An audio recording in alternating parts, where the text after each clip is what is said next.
जय गुरु जी संगत जी, जय गुरु जी, शुक्राना गुरु जी। अनंतम अनंतम शुक्राना गुरु जी। संगत जी, यहाँ पर सुनाए जाते हैं संगत जी के द्वारा भेजे गए सत्संग, जो कि बहुत ही ब्लेसिंग सत्संग होते हैं। अगर आप भी अपना सत्संग संगत जी के साथ शेयर करना चाहते हैं, हमें लिख कर भेज सकते हैं, रिकॉर्ड करके भेज सकते हैं। आपका सत्संग संगत जी के साथ जरूर शेयर किया जाएगा। तो आइए संगत जी, बहुत ही प्यारा सा सत्संग सुनाते हैं आपको, क्योंकि एक आंटी जिन्हें दिल्ली से वो सुनीता आंटी हैं, उन्होंने हमें लिख कर भेजा है। आंटी की लिखती हैं, जय गुरु जी, शुक्राना गुरु जी। गुरु जी महाराज के चरणों में कोटि कोटि प्रणाम और सारी संगत को जय गुरु जी। ओम नमः शिवाय। शिव जी सदा सहाय। ओम नमः शिवाय। गुरु जी सदा सहाय। जय गुरु जी, शुक्राना गुरु जी। गुरु जी आपका अनंतम अनंतम कोटि कोटि शुक्राना। संगत जी, गुरु जी के साथ मेरी जर्नी 2018 से शुरू हुई थी। संगत जी, तब से लेकर गुरु जी ने मेरी लाइफ में बहुत चमत्कार किए। संगत जी, मेरा ये वक्त था जब गुरु जी मुश्किल मुश्किल था, लेकिन गुरु जी ने किस तरह से मुझे उस मुश्किल वक्त से बाहर निकाला था।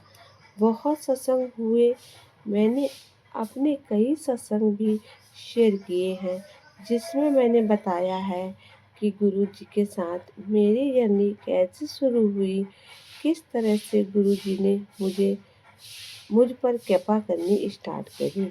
लेकिन संगत जी, जो मेरा आज का सत्संग है, वो मेरी लाइफ का बहुत इम्पोर्टेंट सत्संग है। संगत जी, इसमें हो सकता है कि गुरु जी शायद किसी संगत को उनके सवाल का जवाब उन तक पहुंचाना चाहते हैं। संगत जी, 2021 की बात है, जब कोविड का टाइम था। संगत जी, उस वक्त मेरे अंकल जी के ऊपर बहुत कर्जा चढ़ गया था, क्योंकि उनका काम बिल्कुल बंद हो गया था कोविड के टाइम पर।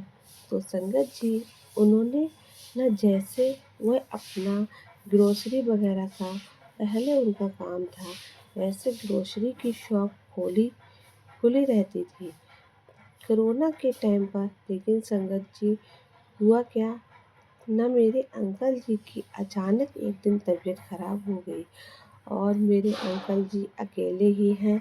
मतलब जो मेरा बेटा है वह बाहर पढ़ता है, और उस टाइम पर संगत जी वो आ नहीं पाया था।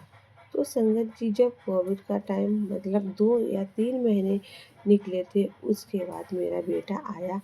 लेकिन उससे पहले ही संगत जी, जैसे मार्च में लॉकडाउन लगा था, अप्रैल की बात थी, संगत जी मेरे अंकल जी की तबीयत खराब हो गई। अब क्योंकि उस टाइम पे हमारे पास कमाने के लिए बहुत अच्छा मौका भी नहीं था। मैं माफ़ी चाहूँगी, मगर मैं कुछ बात गलत कह दूँ तो, लेकिन ये था कि ग्रोसरी का काम उस टाइम बंद नहीं हुआ था। लेकिन वो कहते हैं ना कि जब बुरा टाइम आता है ना, तो वो बता के नहीं आता है। हमारे साथ भी ऐसा ही हुआ। एक दिन संगत जी, मुझे अच्छे से याद है, मेरे अंकल जी घर पर आए और वे कहने लगे, कहते कि ना अपने अपने कितने लकी हैं कि लॉकडाउन के टाइम पर लोगों की जॉब चली गई, लोगों के काम बंद हो गए हैं, लेकिन हमारा ग्रोसरी का काम है और हमारा काम बंद नहीं हुआ।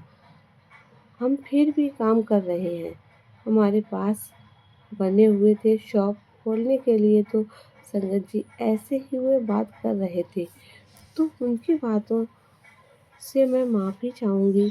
संगत जी, बेशक वो मेरे अंकल जी हैं, लेकिन ना उनकी बातों से मुझे ऐसा लगा जैसे ना उसमें एक घमंड होता है, ना उसमें वह जता रहे थे कि ना केवल ना देख अपने ही हैं जो काम चल रहा है, बाकी सबके काम बंद हो गए हैं, अपने चाहे तो कितना भी कमा सकते हैं।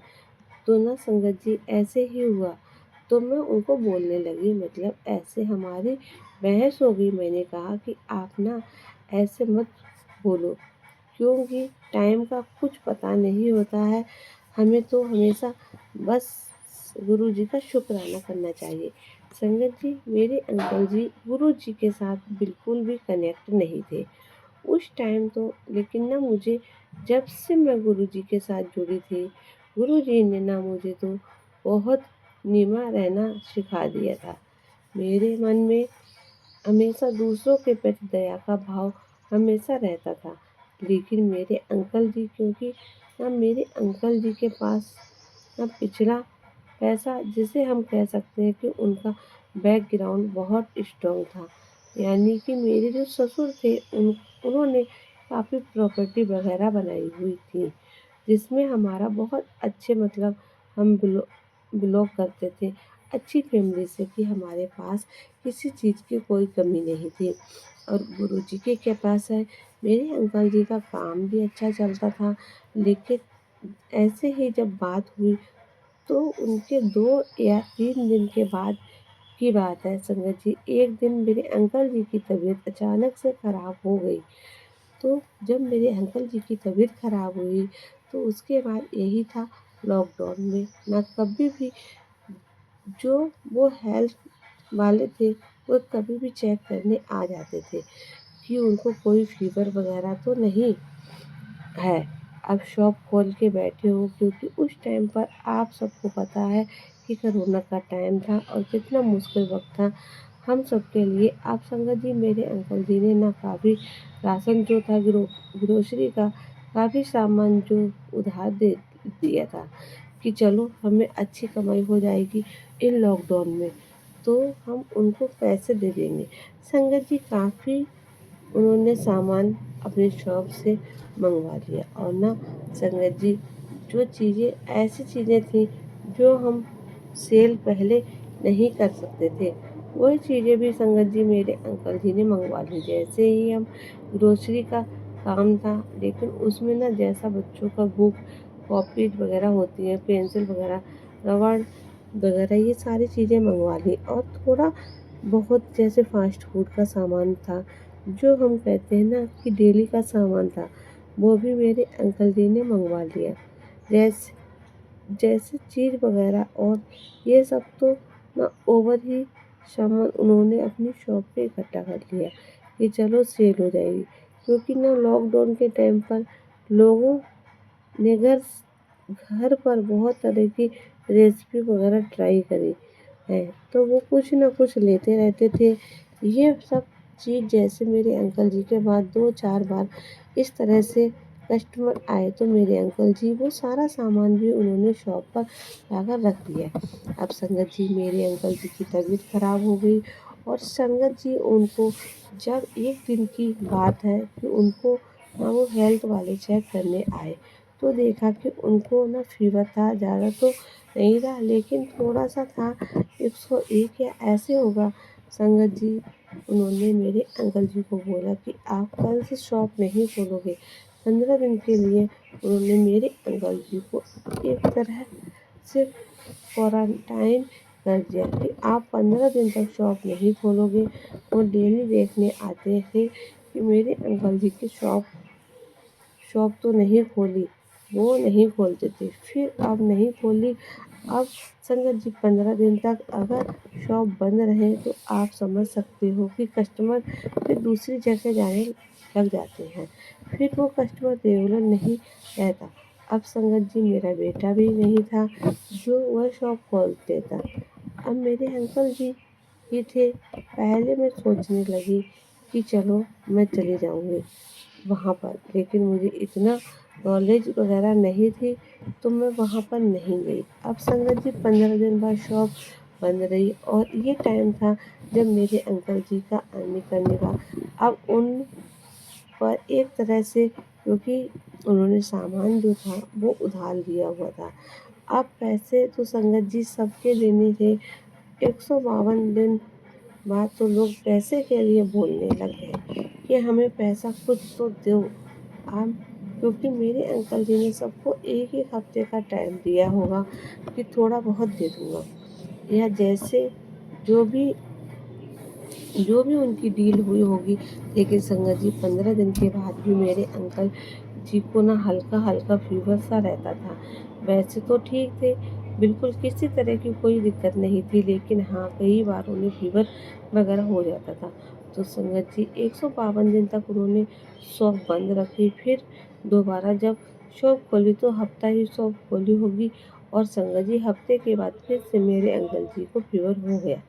वही फिर वही कि मेरे अंकल जी के ने 152 दिन नहीं खोली।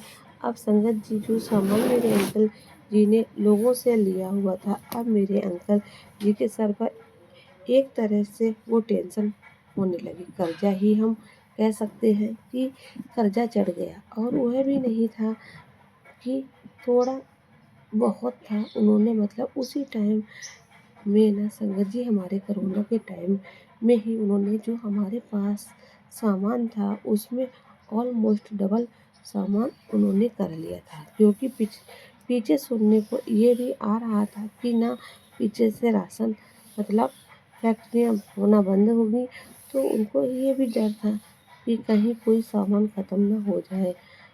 अब संगत जी आप समझ सकते हो कि एकदम से शॉप पर इतना सामान पैसा डाल देना, और अब हमारी ना 1-2 शॉप जैसे रेंट पर थी तो उनका रेंट वगैरह भी आना हमारा बंद हो गया था। नहीं तो चलो हम उनसे थोड़ा बहुत जैसा अपना खर्चा वगैरह निकाल लेते थे। करते करते संगत जी मेरे अंकल जी पर काफ़ी ज़्यादा कर्जा हो गया।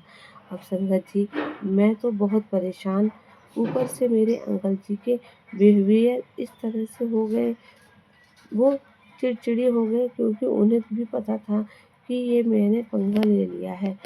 जो मैं थोड़े में खुश रह सकता था, सब कुछ सही चल रहा था, अब उस चीज़ को एकदम से डबल करना और सिर्फ एकदम से कर्जा चढ़ा लेना तो ना बहुत मुश्किल हो जाती है संगत जी। उसके बाद जैसे जैसे धीरे धीरे कोविड का टाइम ख़त्म होने लगा संगत जी, बहुत प्रॉब्लम आ गई मेरे अंकल जी के। फिर हेल्थ में अब प्रॉब्लम आने लगी, और संगत जी वहाँ पर वो नए शॉप खोलते थे। मेरे अंकल जी जब सेकेंड वेव आई थी ना संगत जी, तब भी मेरे अंकल जी की तबीयत बहुत ख़राब हो गई थी, और मेरा बेटा ऊपर से वहाँ पर था, उसको अलग से हमें पैसे भेजने थे। हम क्योंकि बेटे का खर्चा किस तरह से निकलेगा। अब ऐसे करते करते संगत जी बहुत हमारी लाइफ बहुत प्रॉब्लम में आ गई थी। फिर संगत जी मैंने गुरुजी से कहा कि गुरुजी ये क्या हो गया है, जो हम कहते थे कि ना कोविड के टाइम पर जैसे हम बातें आज भी सुनते हैं करते हैं कि ना सिर्फ एक ग्रोसरी वाले हैं या फिर सब्जी वाले हैं, जो डिलीवरी बॉय हैं या फिर रेस्टोरेंट वगैरह वाले हैं, उन्होंने ही कमाई की है। लेकिन गुरुजी हम तो ये होते हुए भी फिर भी हमारा जो काम बिल्कुल बंद हो गया है संगत जी।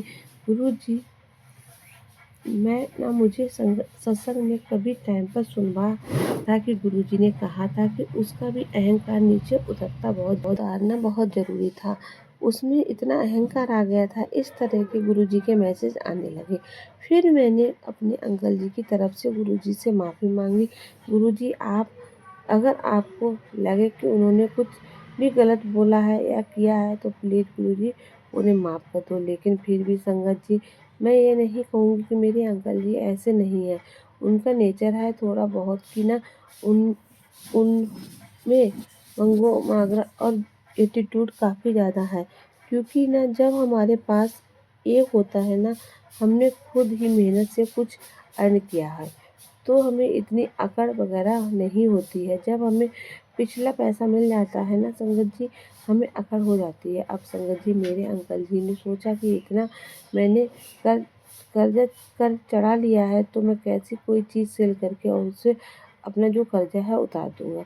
अब संगत जी मेरे अंकल जी के फादर हैं और उनके ब्रदर भी हैं, वहीं पर रहते हैं। मेरे फादर इन लॉ तो उन्होंने जब मेरे अंकल जी ने बात करी कि ऐसे-ऐसे, तो उन्होंने मना कर दिया कि हमने सेल नहीं करना है, क्योंकि उस टाइम पर ना प्रॉपर्टी के मतलब रेट रेट लॉकडाउन के टाइम पर चल गिर गए थे। लेकिन वैसे वहाँ पर उनकी प्रॉपर्टी थी, तो यही था कि उनको तो रेंट पर है, आने वाले टाइम पर बढ़ेंगे, और वह सेल के लिए नहीं माने।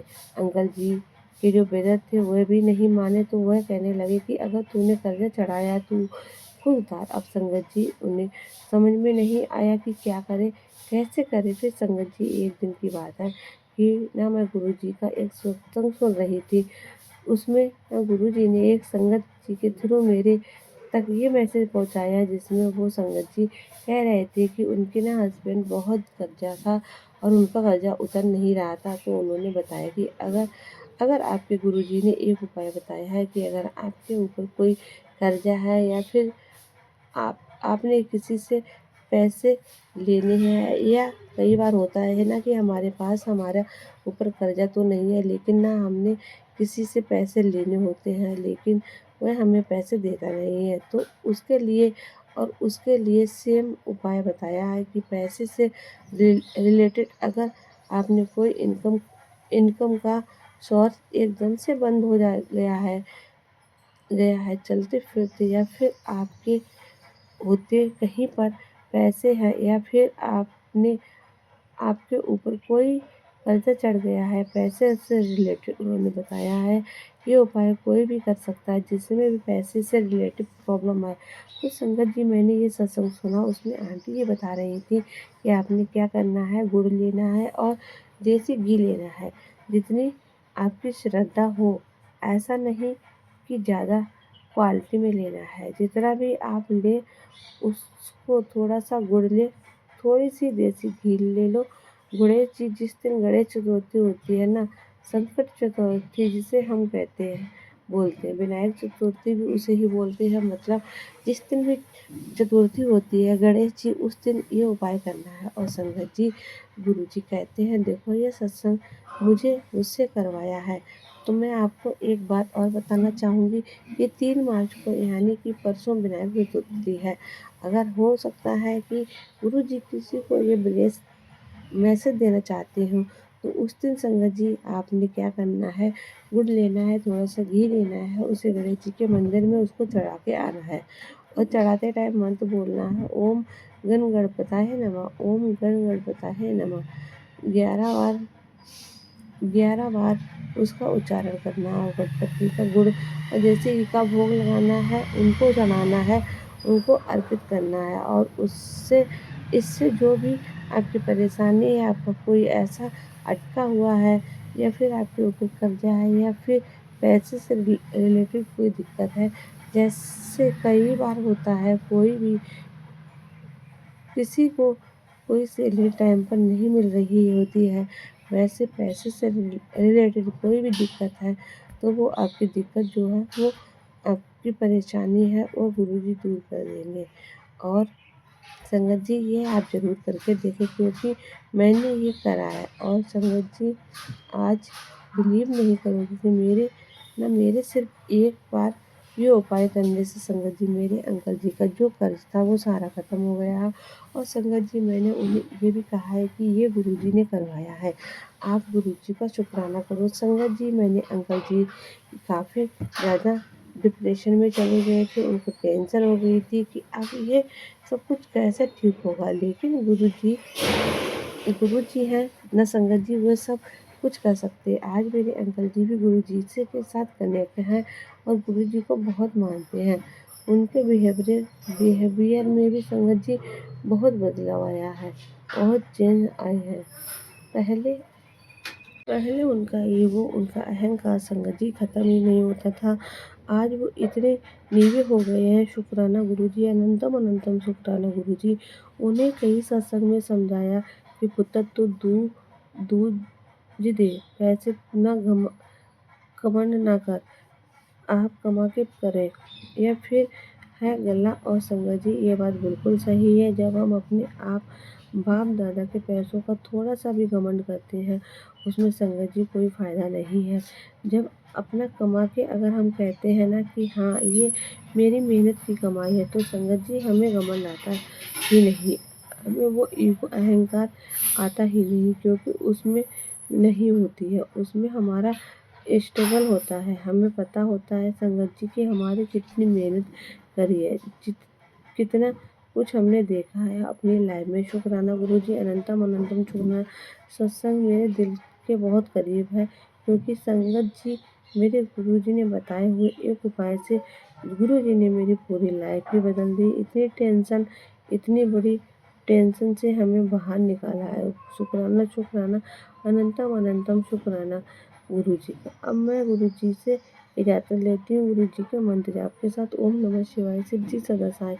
ओम नमः शिवाय। गुरुजी सदा सहाय। संगत जी ये था आंटी जी का सत्संग जिन्होंने हमारे साथ शेयर किया। आप भी अपना शुक्राना सत्संग संगत जी के साथ ज़रूर शेयर करें, हमें लिखें, रिकॉर्ड करें। हम आपका सत्संग संगत जी के साथ ज़रूर शेयर करेंगे। तो मिलते हैं आपसे अगले सत्संग में। तब तक के लिए जय गुरु जी। शुक्राना गुरु जी।